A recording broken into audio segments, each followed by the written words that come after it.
இந்த வருஷம் என் நிலம் அளவுக்கு அதிகமா விளைச்சலை கொடுத்திருக்கு. ஆனா இத்தனை பயிரை எங்க வைப்பது? என் கிட்ட இருக்கிற களஞ்சியம் பத்தாதே. ஒன்னு செய்யலாம். என் பழைய களஞ்சியங்களை இடித்து பெரிய புது களஞ்சியங்களை கட்டலாம்.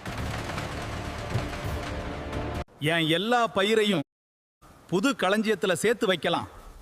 என் ஆத்துமாவே, நீ பல ஆண்டுகளுக்காக நிறைய பொருட்களை வச்சிருக்க. இப்போ நீ ஓய்ந்து சாப்பிட்டு சந்தோஷமா இரு. ஆனா அந்த இரவு ஒரு சத்தம் என் உள்ளத்தில் கேட்டது.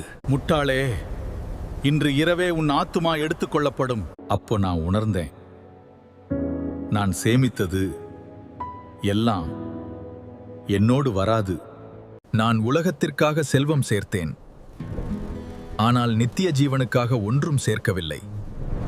உலக ஐஸ்வர்யம் உள்ளவர்கள் பிறருக்கு நன்மை செய்து நற்கிரியைகளில் செல்வந்தராய் தாராளமாய் கொடுத்து வாழும்போது பொக்கிஷம் பரலோகத்தில் சேமிக்கப்படும்.